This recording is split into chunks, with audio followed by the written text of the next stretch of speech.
Welcome back to another great episode of Vacancy Love TV. We are here live on location in sunny South Florida, and we're here with John Hollis, who is the founder and CEO of Holistic Lifestyles Radio. John, welcome.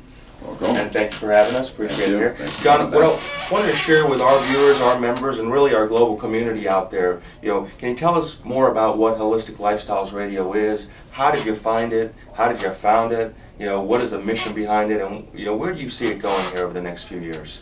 Well, I think that it's really, when we got started with this, it was January the 3rd of 2009, and when we started it, we really started it with the understanding that we wanted to just carry a message of hope to people that were suffering from hopeless situations. I came out of a situation 3 years ago. I got clean and sober because I had an addiction issue that raged for about 33 years, 33 years, and I got out of my addiction issue. And when I did that, I knew I owed a debt to society, but I started to find out that it was just more than dealing with the neck up, so to speak. I started to get introduced to different holistic modalities, proven holistic modalities that were helping people to recover from not just addiction, but from all kinds of different diseases and aspects of emotional upheavals and things like that. So I got involved in amino acid protocols and acupuncture and started doing EMDR and all these different alternative approaches along with 12-step approach and along with therapy and all that stuff. But what I found was that message wasn't really being carried. When I talked about that stuff, people looked at me like I was nuts. So what I felt was that people needed to hear of alternative approaches. Since then, since the 3rd 2009, a year and going on a year and a half later, we've been able to produce a show that is 10 hours a week, Monday through Friday. We're on the air from 2 to 3, Saturdays from 4 to 6, and Sundays from 9 to midnight. Our Sunday night show is geared around addiction recovery from 9 to midnight, where we do call-ins and people asking questions. We have people like Eric Clapton's Crossroads of Antigua, Ricky Byrd, the guitarist from Joan Jett and the Blackhearts, G&G Holistic Addiction Treatment Program, many other treatment programs from around the globe that we bring on and spotlight, and then bring on people and tell their individual stories like Ricky Byrd. So these are all different things that we do on Sunday nights. The rest of the week is all about dealing with holistic approaches, like Monday's holistic wellness. Tuesday is holistic spirituality. Wednesday is you being able to sit down and deal with alternative approaches, cutting edge alternative, proven approaches to holistic recovery. And when we talk about recovery, we're talking about people that might be dealing with heart disease, somebody that might be dealing with diabetes, somebody that might be dealing with say cancer, somebody that might be, we just did a cancer episode yesterday. So these are all types of things where we don't gear the week towards addiction. We really gear that towards overall mind, body, and wellness, spirit, and recovery.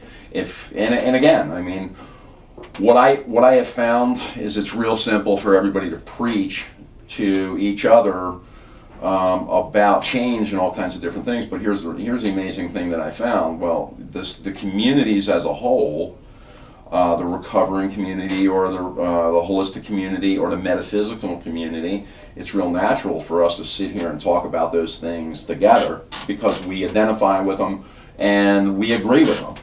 Well, in my opinion, our show needs to, kind of go over the bounds, because it has to span both sides, because there's the people that don't believe, can't believe, don't have an open mind, and I want to really get to them.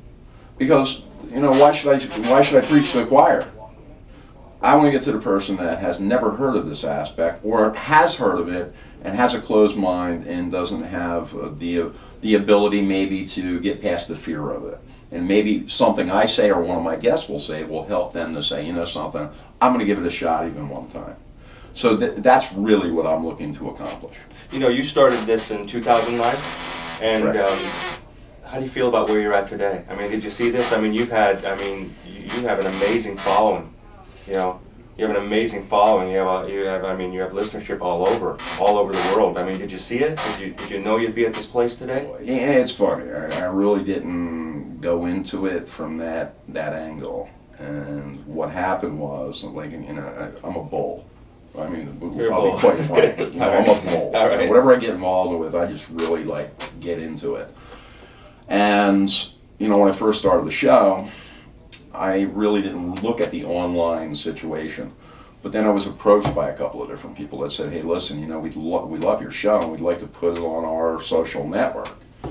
And I said, "Wow, that's a great idea. What a concept!" So we got involved with some different interfaces that enabled us to do that. And hence, here we are, you know, a year and a half later, almost a year and a half later, and we have, you know, 65,000 member social network sites that are listening to our show on a daily basis, you know, or, you know, the capability of listening. Not everybody's listening, I'm sure, but there's a good fraction of them that are.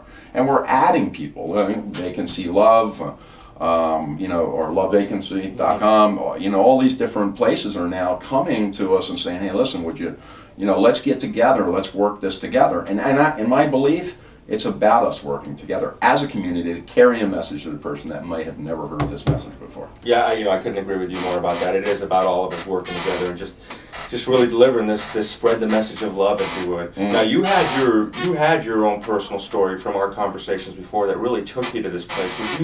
Would you care sharing that with me? Well, I mean, you know, I started out my addiction, you know, back when I was 5 years old. I got older brothers, and I'm the baby, and you know, I was drinking Budweiser, and you know, at 5 they were feeding. You know, you remember the commercial? Let's give it to Mikey. Let's give it to Mikey. Well, this was let's give it to Johnny. Gotcha. Okay. You know, but you know, again, it was.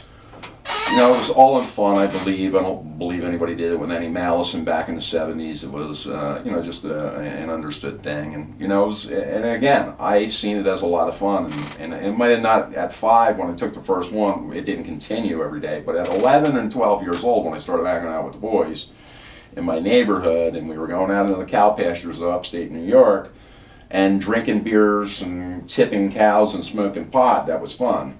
Well, fast forward at the very end of my addiction, because addiction took over, countless trips to detoxes, countless trips to you know, treatment centers, countless trips to prison, countless trips to jail. All of these things started to occur in my life, and the last thing was, you know, they say in recovery that jails, institutions are death. That's where it's going to end. Well, I know for myself, I was literally homeless here in Miami. And I was living on actually 79th Street in Miami, just